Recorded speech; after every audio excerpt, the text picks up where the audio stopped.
Hello, everyone, and welcome back. I'm Elena, and I am absolutely delighted that you've chosen to spend your time with me today for what will be our most ambitious and rewarding lesson yet. In this special extended masterclass, we are going to explore the beautiful, creative, and sometimes confusing world of idiomatic expressions. Think of idioms as the secret code of native speakers. They are the colorful threads that weave personality, humor, and nuance into the fabric of everyday conversation. Mastering them is one of the most powerful steps you can take to move from sounding knowledgeable to sounding truly natural. The challenge with idioms, as you know, is that their meaning is not literal. You simply cannot translate them word for word and expect them to make sense. But don't worry. The goal of this lesson is to demystify these phrases for you once and for all. We are going to explore 75 of the most essential idioms you need for work, school, and social life. I will break them down into 15 thematic groups with 5 idioms in each to make them easier to learn and remember. For each idiom, I'll give you a simple definition, multiple real-life examples so you can see how it's used in different contexts, and I'll even share some interesting origins and usage notes to make the phrases more memorable. Most importantly, this is an interactive lesson. I want you to feel like you're in a comfortable one-on-one coaching session with me. I will guide you through plenty of speaking practice, asking you to repeat sentences and use the idioms in short stories. The aim is not just for you to passively listen, but to actively participate, training your mouth and your mind to use these phrases confidently and automatically. So find a comfortable spot, take a deep breath, and get ready to unlock a whole new level of English fluency. Let's begin. Let's begin with some of the most practical and frequently used phrases in daily English conversation. These are short, useful, and will make you sound natural right away. They form the foundation of casual, everyday interactions. First is so far, so good. You use this to say that an activity or a process has been going well up to this point with no problems yet. For example, a friend might ask, "How's your new project going?" And you can reply, "So far, so good." Repeat that with me. So far, so good. Here's another example. I've assembled the first part of the furniture and so far, so good. Try saying that one now. Next, we have get the hang of it. This means to learn how to do something or to understand it after practicing for a while. It implies a process of gradual understanding. For instance, learning to drive was difficult at first, but I think I'm starting to get the hang of it. Repeat that sentence. I'm starting to get the hang of it. Another example. This new software is complex, but you'll get the hang of it after a few tutorials. Practice that one. Here's a phrase of encouragement. Hang in there. You say this to someone to tell them not to give up, even when things are difficult or taking a long time. For example, I know you're tired of studying, but the exams are almost over. Hang in there. Repeat that encouragingly. Hang in there. Another one. The first few months of a new business are always tough. Just hang in there. Things will get better. Say that one now. What if something is easy? You can say it's not rocket science. This is a common, informal way to say that something is not difficult to do or understand. The phrase humorously suggests that very few things are as complex as the science of sending rockets into space. For example, I don't understand why he can't use the new coffee machine. It's not rocket science. Repeat that with me. It's not rocket science. Another one. You just need to follow the recipe. Cooking this dish is not rocket science. Try that one now. Our final idiom in this foundational group is your guess is as good as mine. This is a friendly and humble way of saying I don't know or I have no idea. It implies that you and the person you're speaking to have the same amount of information, which is none. For instance, someone might ask, what time will the bus arrive? If you don't know, you can say, your guess is as good as mine. Repeat that phrase, your guess is as good as mine. Another example, why did she suddenly leave the party? Your guess is as good as mine. Say that one now. Now for a quick speaking practice with these phrases. Imagine you are talking to a friend about learning a new skill like playing the guitar. Listen to this little story. My friend asked me how learning the guitar was going. I told him, so far so good. The chords are difficult, but I'm starting to get the hang of it. He said, that's great. Just hang in there. Then he asked me a technical question about music theory, and I had to say, your guess is as good as mine. He laughed and said, don't worry, I'm sure it's not rocket science. Now slowly repeat that story. Then it's your turn. Think about a new job or a new hobby you started. How would you describe the first few weeks? Use at least 3 of these foundational phrases to tell a short story about your experience. Excellent. Our next group of idioms appears constantly in conversations. They are the social glue that helps interactions flow more smoothly, making them more dynamic and expressive. Let's start with a fun one. Speak of the devil. You say this as a lighthearted exclamation when the person you have just been talking about suddenly appears or contacts you. For example, I was just telling Sarah how much Mark helped me with the project. Oh, speak of the devil, here he comes now. Repeat that with me. Speak of the devil, here he comes now. Oh, it's a very common and friendly expression, so don't worry about it sounding rude. Next is ring a bell. If something rings a bell, it sounds familiar, but you can't remember the exact details. It triggers a vague memory. For instance, the name John Smith rings a bell, but I can't picture his face. Repeat that sentence. The name rings a bell, but I can't picture his face. Another example. The title of that movie doesn't ring a bell. Are you sure I've seen it? Try that one now. Here's an idiom for starting conversations in a new group. Break the ice. This means to say or do something to make people feel more relaxed and comfortable when they first meet. For example, he told a funny joke to break the ice at the start of the meeting. Repeat that with me. He told a funny joke to break the ice. A usage note. This is almost always used at the beginning of a social interaction. You might say, let's play a quick game to break the ice before we start the workshop. Say that one now. What if you're in a conversation where one person is talking nonstop? You need to get a word in edgewise. This phrase describes the frustrating situation where you cannot find an opportunity to speak because someone else is talking so much. For example, my aunt talks so fast that it's impossible to get a word in edgewise during our phone calls. Now you try it. It's impossible to get a word in edgewise. Here's another one.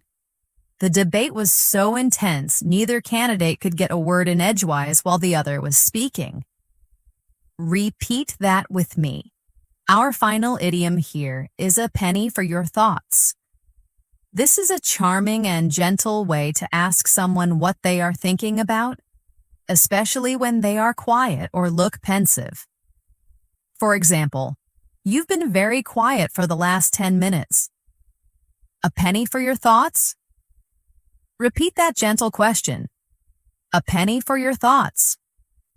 It shows you care about what is on their mind. Another example. He looked out the window with a distant expression, so I offered him a penny for his thoughts. Try that one. Time for our second practice story. Listen to this scenario about a networking event. It was my first time at the conference and I didn't know anyone. I decided to break the ice by complimenting someone's tie. We were talking about our old boss, Mr. Henderson, when suddenly he walked by. I laughed and said, "Speak of the devil." Later, a woman's name came up, Maria Petrova. I said, "That name rings a bell." My new friend was telling me a long story and I couldn't get a word in edgewise. After he finished, I noticed my other colleague was very quiet. So I turned to her and said, "A penny for your thoughts?" Now slowly repeat that story. Then create your own. Imagine you are at a party or a family dinner. How would you use these conversational connectors to describe the interactions you had? Great work. This next group of idioms is essential for showing whether you agree, disagree, or understand someone's point of view. They are crucial for effective communication in any setting. First up is hit the nail on the head. This wonderful idiom means that you have described a situation, problem, or idea with perfect accuracy. You've identified the exact truth.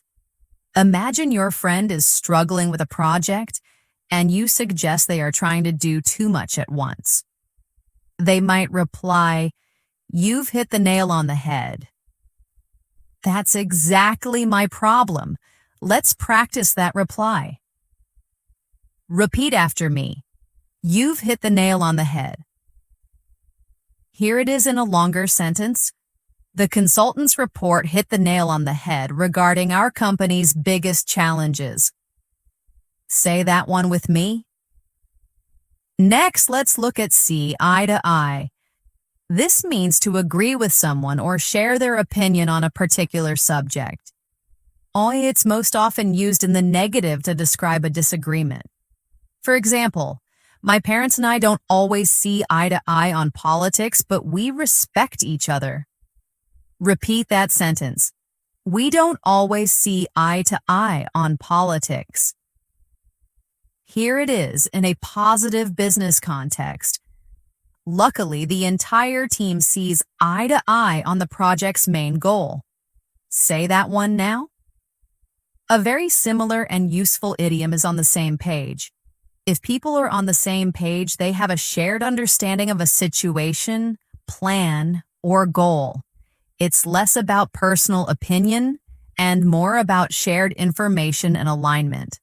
For instance, before we start the project, let's have a meeting to make sure everyone is on the same page. Repeat that practical sentence. Let's make sure everyone is on the same page. Another example. My husband and I are finally on the same page about where to go for our vacation. Say that one now.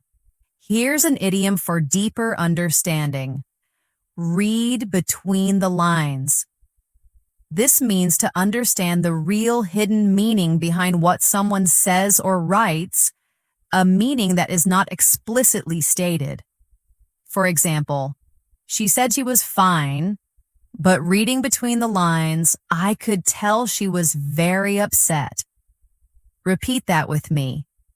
Reading between the lines, I could tell she was upset. Here is another.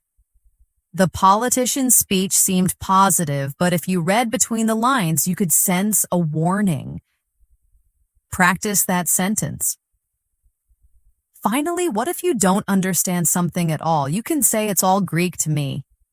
This is a humorous way to say that Something is completely incomprehensible or unintelligible as if it were in a foreign language you don't speak. The origin comes from a time in the Middle Ages when Latin was the language of scholars, but Greek was not widely known. For example, my friend was trying to explain computer programming, but it was all Greek to me. Say that with me. It was all Greek to me. Another one.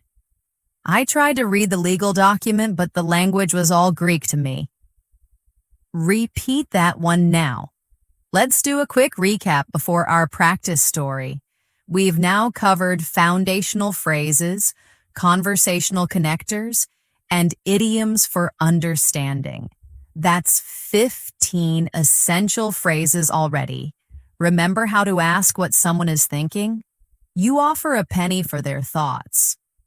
And if something is easy, it's not rocket science. Now for our practice story. Imagine a team brainstorming session.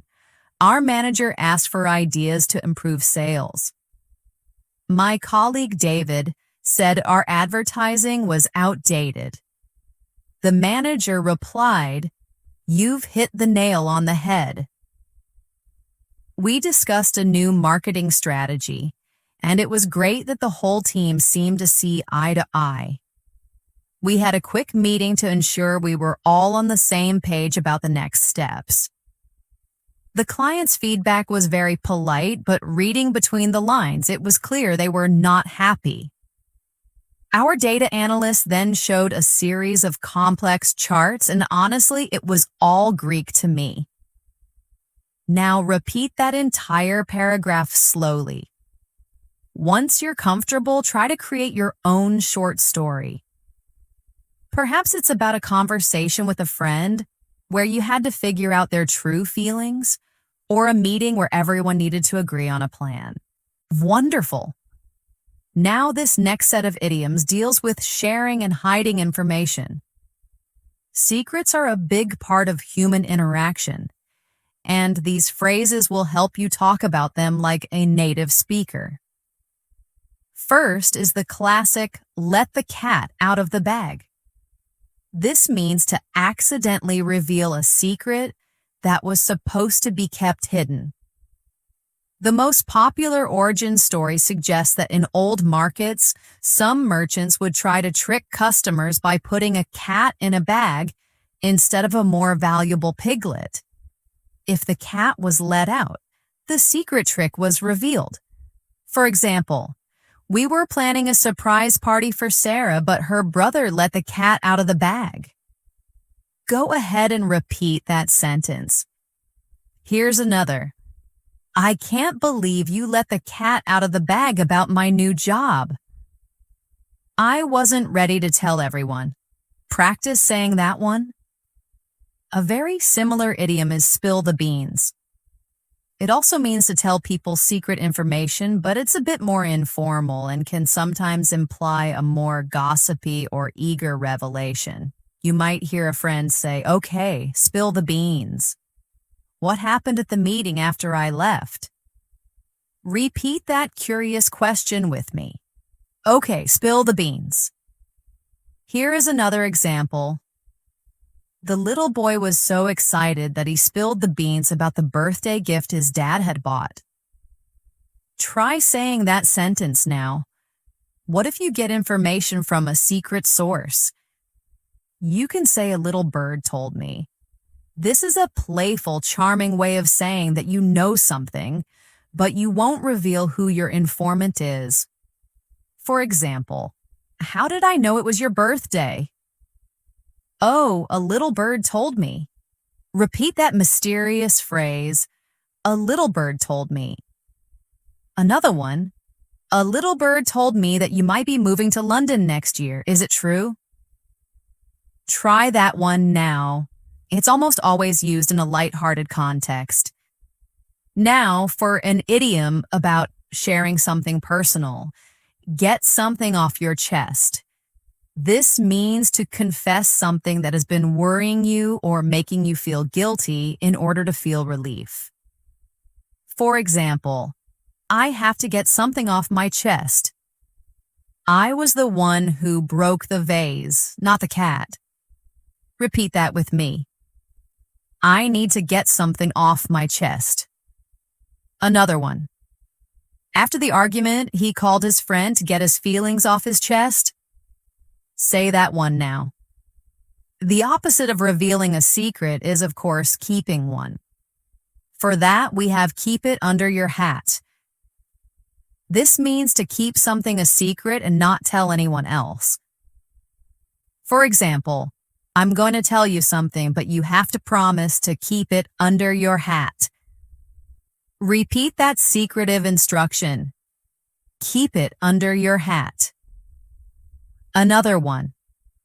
The company's plans for the new product are being kept under wraps, which is a similar phrase. They are keeping the launch date under their hats for now.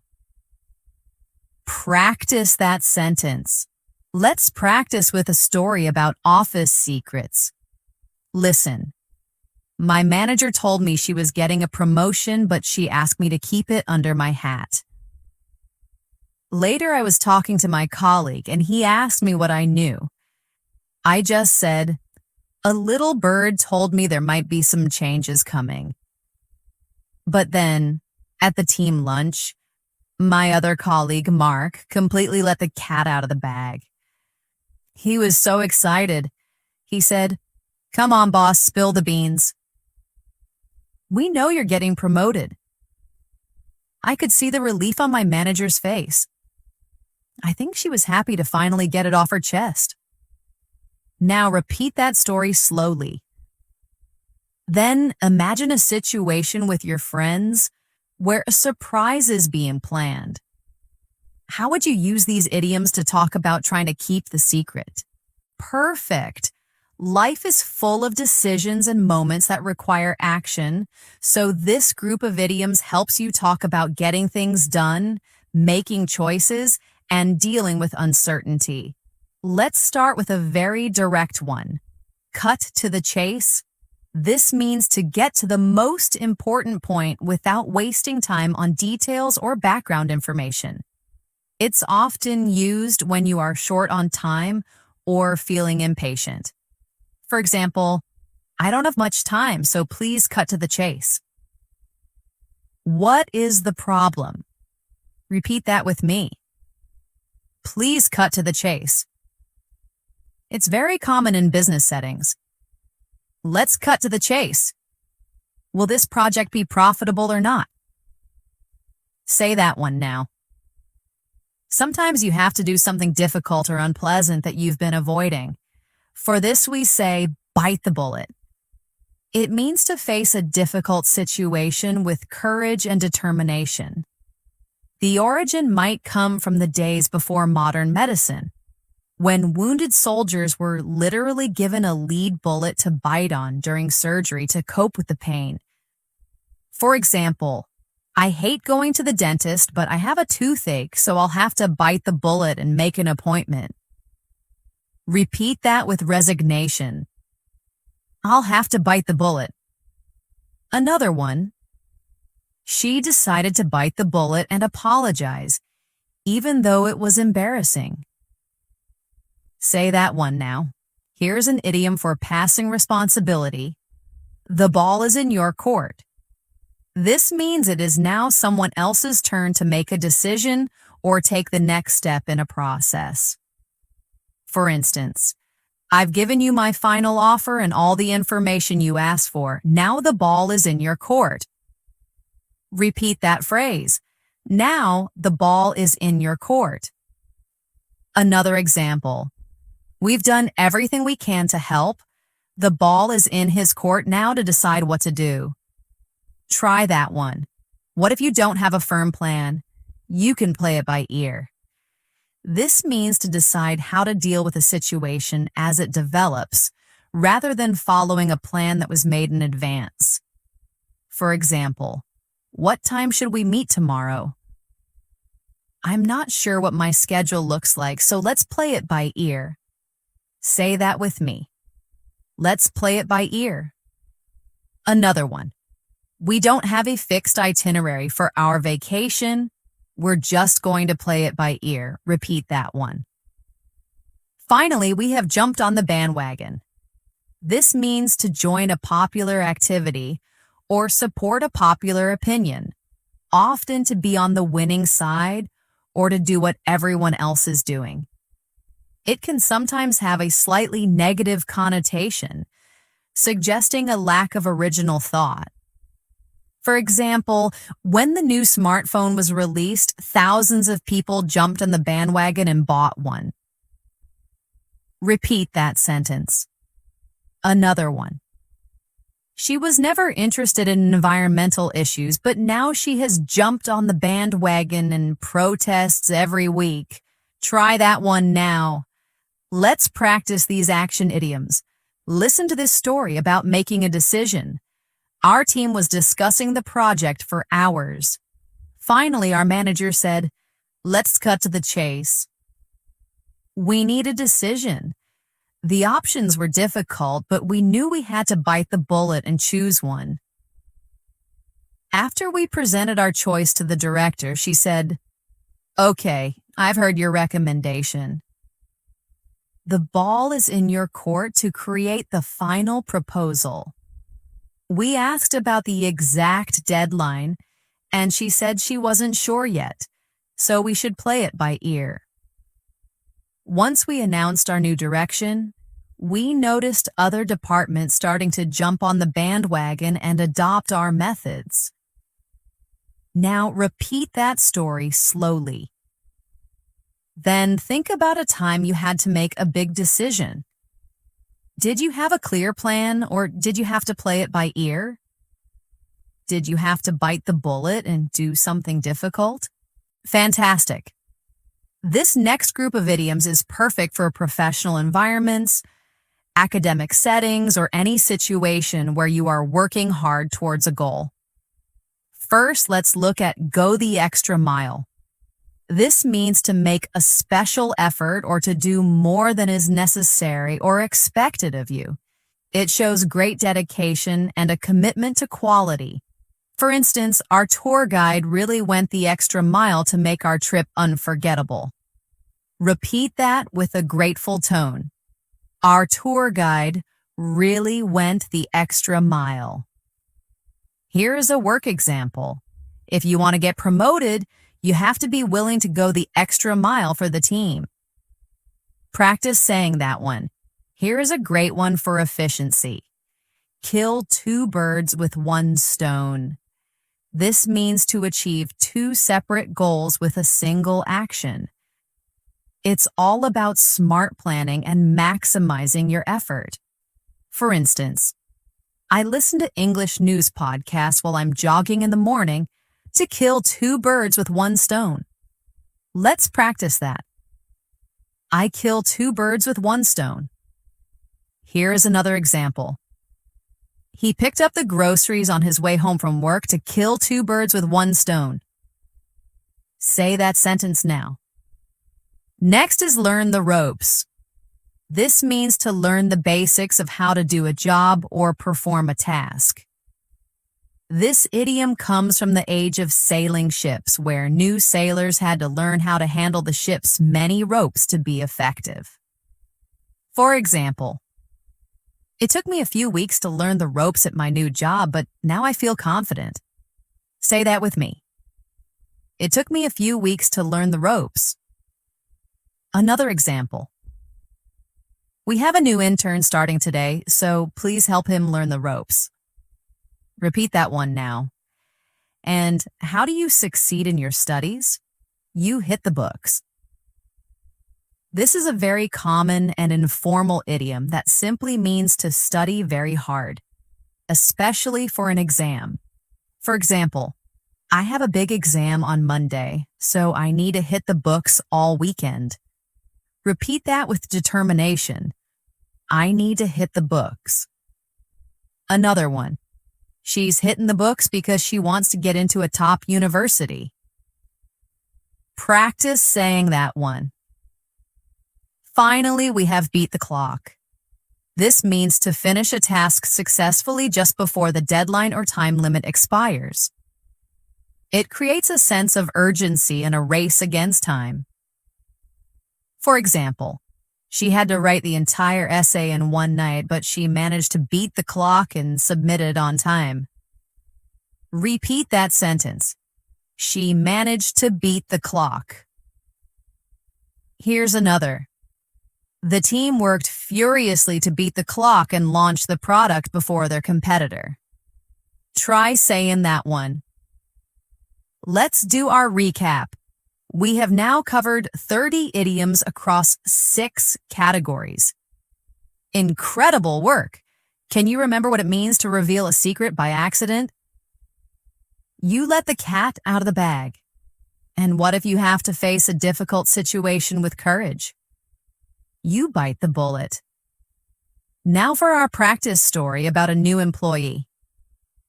On my first day at the new job, my manager told me that to succeed, I'd need to go the extra mile. I spent the first month just trying to learn the ropes. My colleague gave me some good advice. He said to take my lunch break while reading industry reports to kill 2 birds with 1 stone. Last week, we had a huge project deadline. I had to hit the books and study all the project files over the weekend.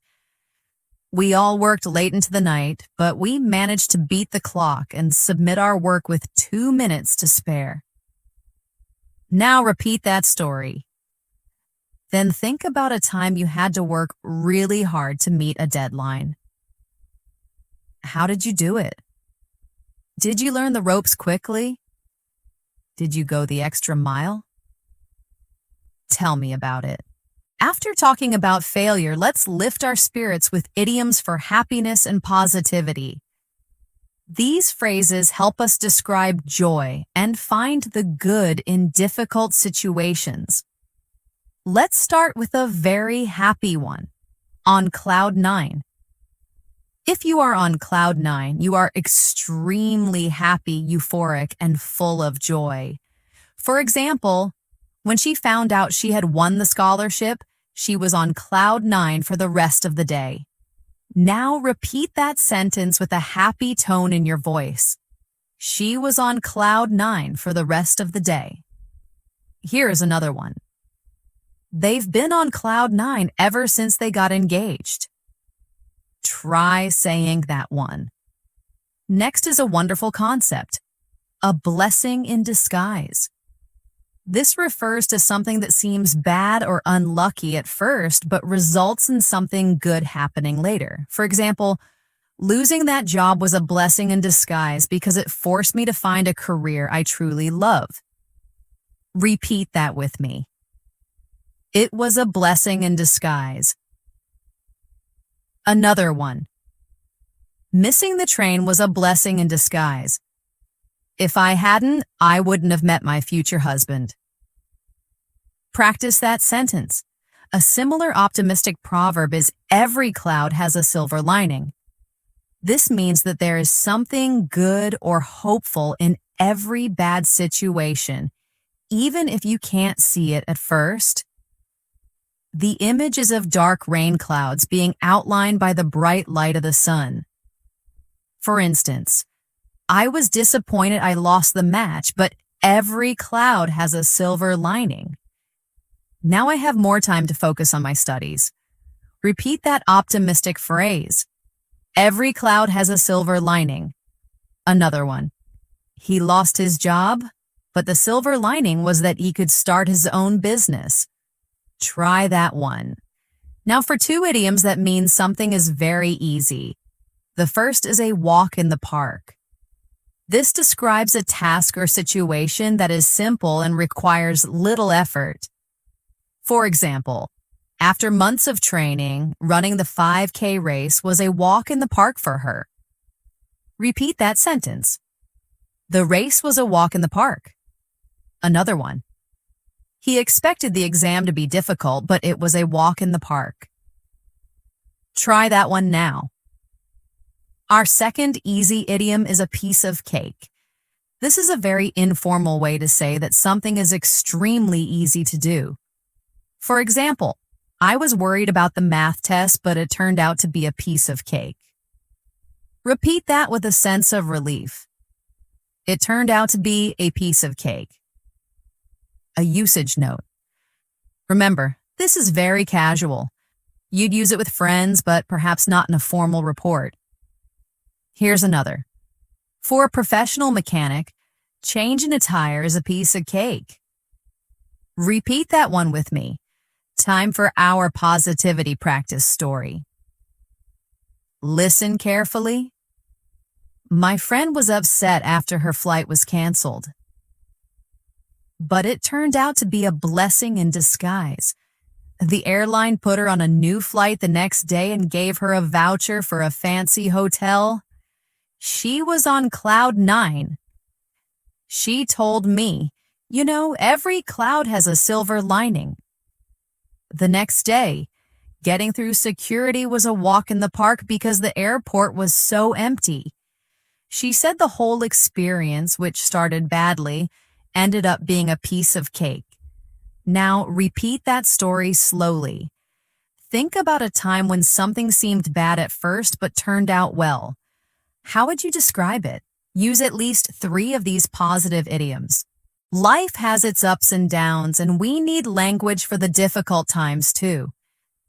This group of idioms helps us talk about sadness, feeling unwell, and dealing with the consequences of our actions. First, to describe a general feeling of sadness, you can say you feel blue.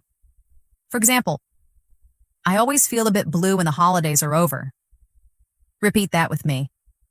I feel a bit blue. Another one. She's been feeling blue ever since her best friend moved away. Say that one now. A stronger way to express sadness is to be down in the dumps. This means to be very unhappy, depressed, and without hope. For example, he's been down in the dumps ever since he lost a championship game. Repeat that sentence. Another example. What's wrong? You look so down in the dumps today. Practice that question. Here's an idiom for a specific kind of negative feeling. A chip on your shoulder. If someone has a chip on their shoulder, they have an angry or bitter attitude because they feel they have been treated unfairly in the past. It's like they are carrying around an old grudge that affects their present behavior. For example, he has had a chip on his shoulder ever since he was passed over for the promotion. Repeat that with me. He has had a chip on his shoulder. Here is another one. She speaks with a chip on her shoulder, always trying to prove she's better than everyone else because of her difficult childhood. Try that sentence now. If you are feeling slightly ill, you can say you feel under the weather.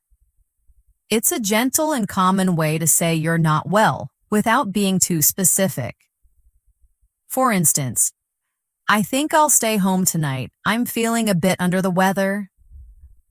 Repeat that with me. I'm feeling a bit under the weather. It is more polite than just saying, I'm sick. Another example. He missed school for 2 days because he was feeling under the weather. Say that sentence now. Finally, let's learn face the music. This means to accept responsibility and criticism for something bad you have done. It's about dealing with the consequences of your actions, no matter how unpleasant. For example, after he was caught cheating on the exam, he had to go home and face the music. Say that sentence with me. He had to go home and face the music. Another example. The company's CEO had to face the music when the press discovered the scandal. Repeat that one now. What an incredible effort. We've now covered 45 idioms across 9 different themes. Let's do a quick recap. What does it mean to fail spectacularly? You go down in flames. And what do we call something that seems bad at first but turns out to be good? It's a blessing in disguise. Now let's practice our latest idioms with a story. Listen, my brother has been down in the dumps this week because he made a big mistake at work and had to face the music. He's been feeling a bit under the weather too, which doesn't help. He always seems to have a chip on his shoulder about his boss. I told him it's normal to feel blue after a week like that, but things will get better. Now repeat that story slowly. Then think of a time you or a friend felt down. Can you describe the situation using feel blue or down in the dumps? What was the reason? Did they have to face the music? Fear and nervousness are universal human emotions. These next idioms will help you describe those feelings of anxiety in a very natural and expressive way. Let's start with a very common one. Get cold feet. This means to suddenly become too scared or nervous to do something you had planned, especially a big commitment. For example, the groom got cold feet on the morning of his wedding, but his best friend calmed him down. Now you say it. The groom got cold feet on the morning of his wedding. Here is another common use. I was going to perform my song at the open mic night, but I got cold feet and didn't go on stage. Repeat that sentence. Here's another great one you can probably feel in your body. Butterflies in my stomach. This describes the nervous, fluttering feeling you get in your stomach when you are anxious or excited about something. For instance, I always get butterflies in my stomach before a job interview. Repeat that with me. I always get butterflies in my stomach. Another one. She had butterflies in her stomach as she waited for the results of her exam. Practice that sentence. When you are waiting anxiously for something to happen, you are on pins and needles. This idiom perfectly captures the tense, uncomfortable feeling of suspense. For example, the whole country was on pins and needles waiting for the final election results. Say that with me. We were on pins and needles. Another example. I've been on pins and needles all day, waiting for the doctor to call. Repeat that one now. What about a sudden scare? For that, you can say you jump out of your skin. This means to be extremely surprised or frightened by something. For example, the loud thunderclap made me jump out of my skin. Repeat that. Another one. He crept up behind me so quietly that when he said, "Boo," I nearly jumped out of my skin. Try that one now. Finally, we have bite your tongue. This means to force yourself to not say something that you really want to say, often to avoid upsetting someone or causing an argument. For instance, I wanted to tell him his idea was terrible, but I decided to bite my tongue. Repeat that with me. I decided to bite my tongue. Another example. She had to bite her tongue when her mother-in-law started criticizing her cooking. Practice that one. Let's do our practice story for this section. Listen to this story about a presentation. I had to give a big presentation at work today. The night before, I almost got cold feet and thought about calling in sick. Right before it was my turn, I had terrible butterflies in my stomach. My team was waiting for me to begin, and I could tell they were on pins and needles.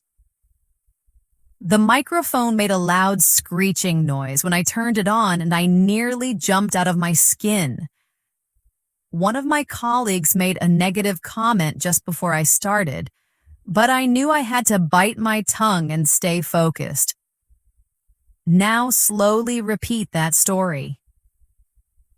Think about a time you were very nervous. What was the situation? Did you have butterflies in your stomach? Did you have to bite your tongue? Money is a part of our daily lives, so it's no surprise there are many idioms related to it.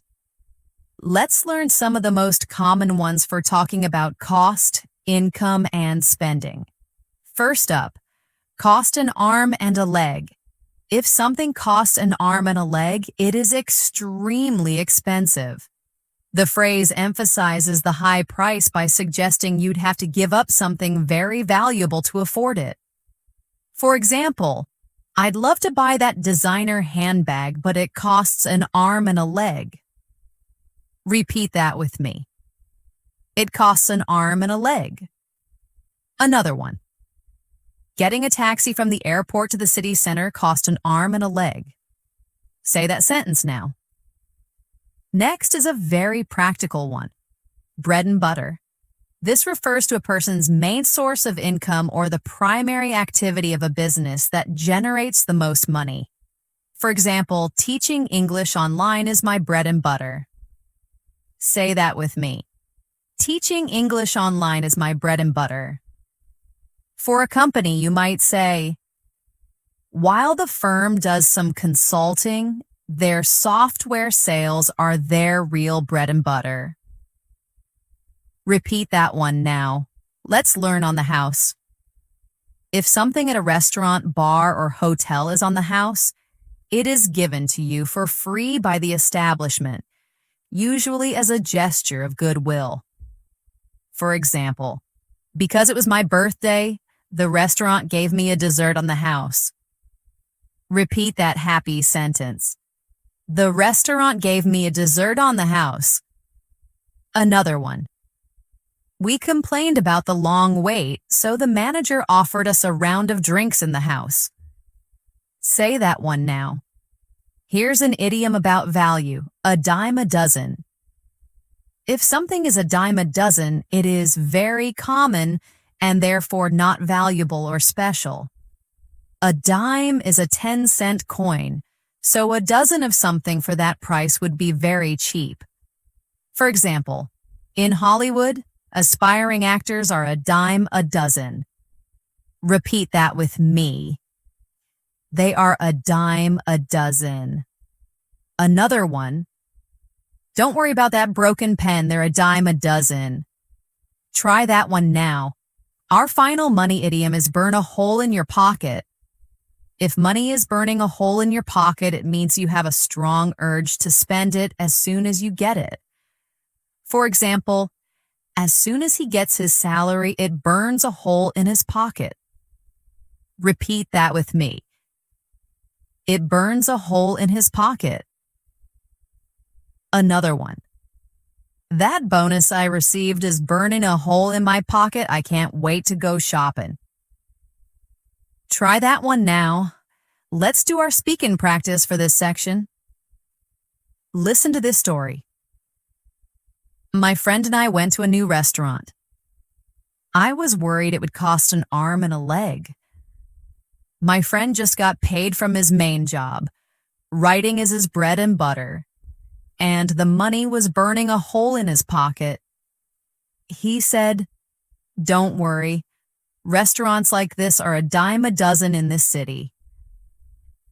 We had a great meal, and because the service was slow, the manager gave us coffee on the house. Now repeat that story slowly. Then imagine your own scenario about shopping or going out to eat. Use these money idioms to describe the experience. Time is a precious resource, and English has many idioms to talk about it.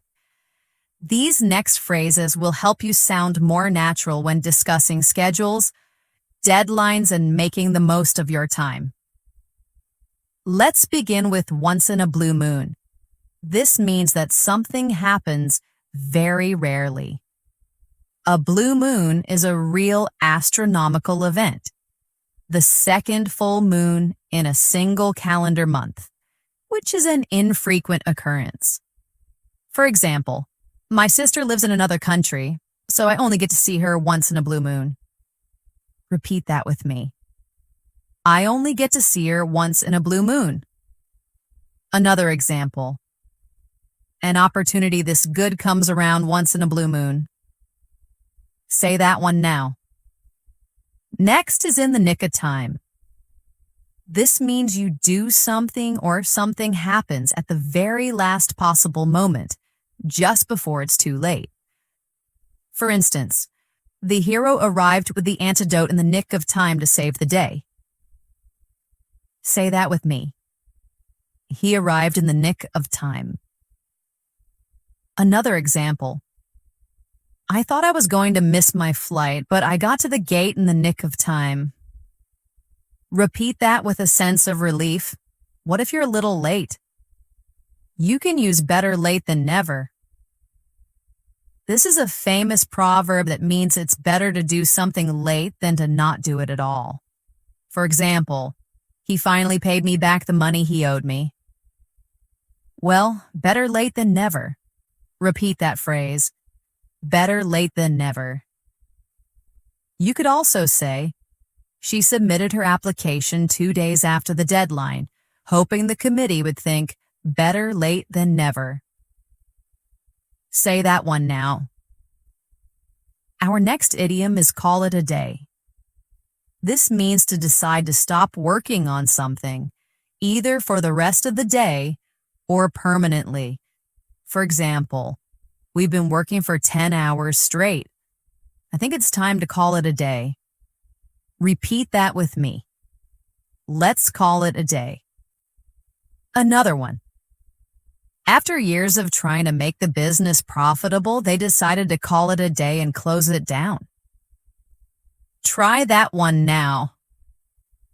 Finally, what do you do when you're waiting? You kill time. This means to do something to occupy yourself while you are waiting for something to happen.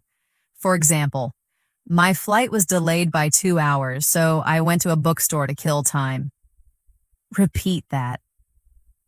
Another one. We arrived early for the movie, so we walked around the mall to kill some time.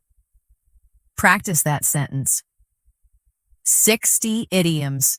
We have covered so much ground. Let's do another quick recap. What do you say when you're waiting anxiously? You're on pins and needles. What do you call your main source of income? It's your bread and butter. Fantastic. Now for our practice story about time.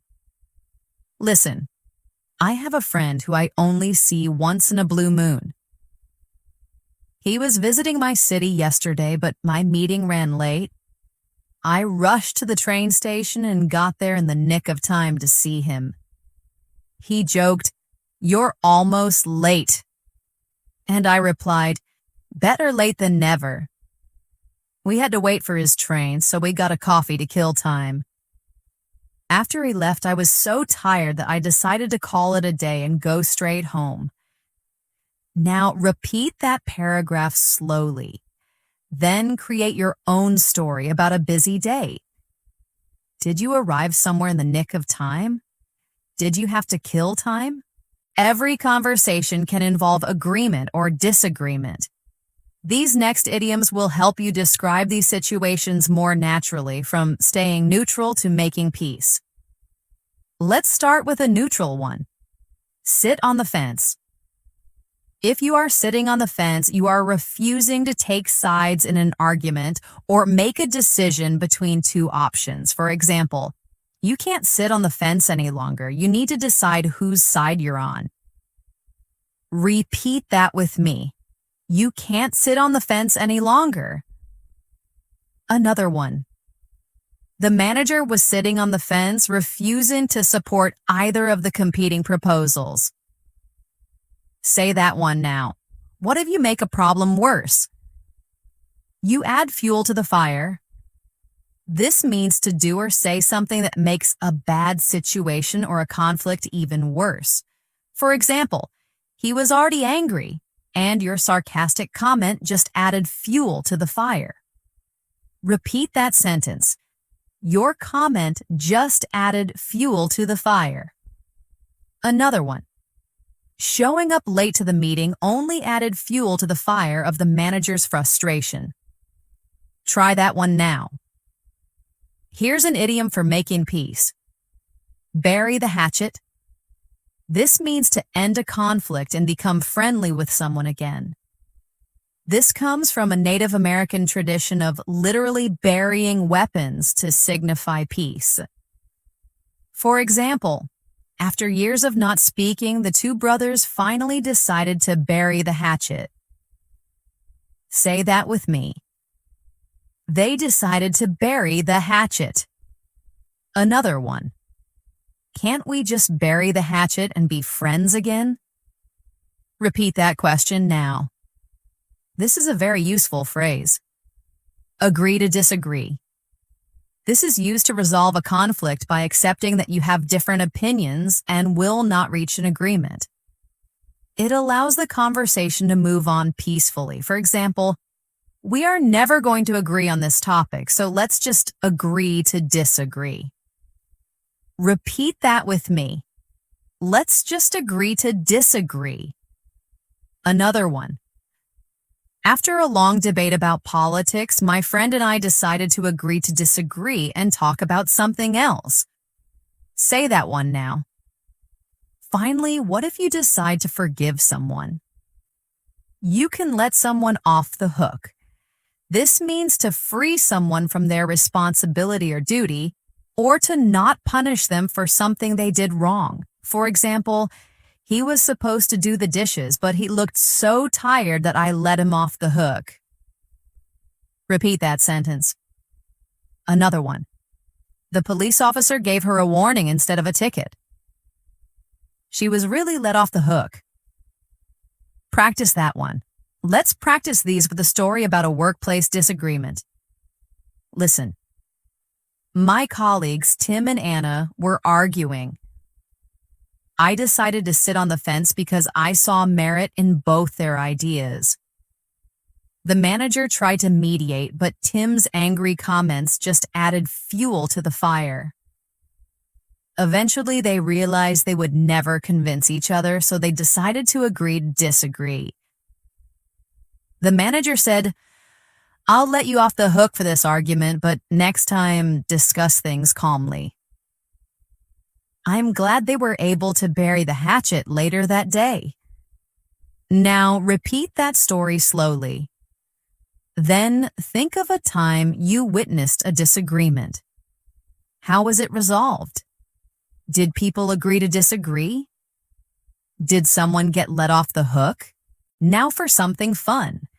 Animal idioms are some of the most memorable in English.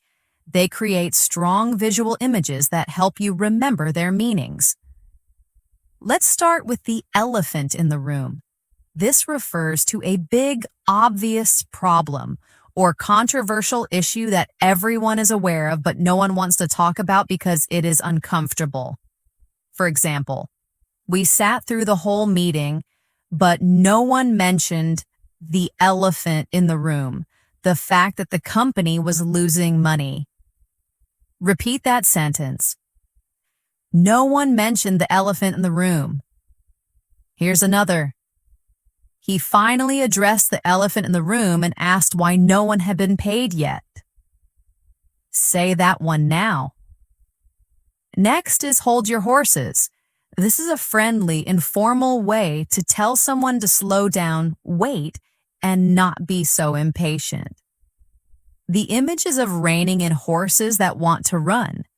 For example, I know you're excited to start the trip, but hold your horses. We need to check the map first. Repeat that with a calm voice. Hold your horses. Another one. Hold your horses, son. Don't spend all your money on the first day of your vacation. Practice that piece of advice. Here is a wise one. Let sleeping dogs lie. This means you should not talk about a bad situation from the past that people have forgotten about because it might cause new trouble if you bring it up again. For example, I wanted to ask my boss about his mistake from last year, but I decided it was better to let sleeping dogs lie. Say that sentence with me. I decided it was better let sleeping dogs lie. Another one. They had a big argument years ago, but they are friends now. It's best to let sleeping dogs lie. Repeat that one.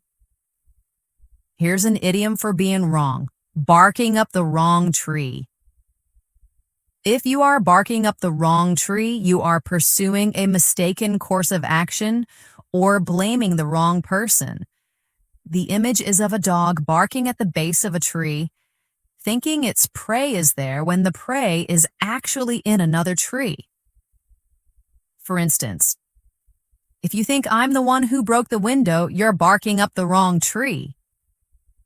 Repeat that with me. Another one. He spent months trying to solve the problem that way, but he was barking up the wrong tree the whole time. Say that one. Finally, let's learn when pigs fly. This is a humorous, sarcastic idiom used to say that something will never, ever happen. It's impossible. For example, do you think he will clean his room today? Yes, when pigs fly. Repeat that with a sarcastic tone. Yes, when pigs fly. Here it is in a full sentence. She said she'll pay me back the money she owes me when pigs fly. Say that one with me. Time for our animal-themed practice story. Listen, during the family meeting, the fact that no one had a job was the elephant in the room. My brother started suggesting we all move to Hawaii, and my dad had to tell him to hold your horses. My mom wanted to bring up an old family argument, but I said it was best to let sleeping dogs lie. My sister blamed me for our problems, but I told her she was barking up the wrong tree. Then my brother promised he would become a millionaire in a month. My sister replied, "Sure, and that'll happen when pigs fly." Now slowly repeat that story. Then try creating your own story using these animal idioms. For our final category, let's look at idioms that use parts of the body, but where the meanings are figurative. Learning these will make your English sound very authentic. Let's start with a positive one. Break a leg. This is a strange but very common way to say good luck to someone, especially before a performance like a play or a presentation. The origin is superstitious. People believed that wishing someone good luck would actually bring bad luck, so they said the opposite. For example, just before I went on stage, my friend texted me, "Break a leg." Repeat that with an encouraging voice. Break a leg. Next is all ears. If you are all ears, it means you are listening very eagerly and with your full attention. For instance, when he said he had some exciting news, I was all ears. Repeat that with me. I was all ears. Another example. Tell me about your vacation. I'm all ears. Practice saying that. Here's another useful one. Keep an eye on. This means to watch or take care of something or someone. For example, could you please keep an eye on my suitcase for a minute while I go to the restroom? Repeat that polite request. Could you please keep an eye on my suitcase? It can also mean to monitor a situation. The doctor told him to keep an eye on his blood pressure. Practice that one. Next, we have twist someone's arm. If you twist someone's arm, you persuade or convince them to do something that they were initially reluctant to do. It's usually used in a light-hearted, informal way. For example, I didn't want to go to the party, but my friends twisted my arm. Say that with me. My friends twisted my arm. Another one. She said she was too busy for dessert, but I twisted her arm and she had a piece of cake. Try saying that one. Our final idiom is give a cold shoulder. If you give someone the cold shoulder, you deliberately ignore them or treat them in an unfriendly way. For example, after our argument, she gave me the cold shoulder for a week. Repeat that sentence. Another one. I tried to apologize, but he just gave me the cold shoulder. Try that one now. This is it, our final practice story. We have learned 75 idioms. Let's practice these last 5. Listen, my sister had a big audition. I told her to break a leg. She wanted to tell me all about the character she was playing, so I sat down and told her I was all ears. While she was gone, I promised to keep an eye on her cat. I wanted her to come celebrate with us afterwards. At first she said no, but I twisted her arm. I'm glad she did because her rival was there and tried to give her the cold shoulder, but my sister ignored her and had a great time. Now repeat that story slowly. Then create your own story about planning an event or convincing a friend to do something. We have had an incredible journey together today. You have learned and practiced 75 essential English idioms, covering everything from daily phrases and social interactions to personal feelings, success, conflict, and time. We've explored idioms with animals and body parts, and you have practiced weaving them into 15 different stories. This is a huge accomplishment, and you should be very proud. Remember, learning idioms is like learning a new dance. At first it feels awkward, but the more you practice the steps, the more natural and fluid you become. My best advice to you is to start small. Don't try to memorize all 75 at once. Choose just 3 to 5 idioms from today's lesson that you really liked. Try to use them in a conversation this week or write them down in a sentence. The more you actively use them, the more they will become a permanent part of your vocabulary. Start listening for them in movies, TV shows, and songs. You will be amazed at how often you hear them now that you know what to look for. Thank you so much for your focus and dedication throughout this long lesson. Your commitment to improving your English is truly inspiring. If you found this masterclass valuable, please make sure to subscribe so you never miss another lesson. Your support is what allows me to keep creating this content for you.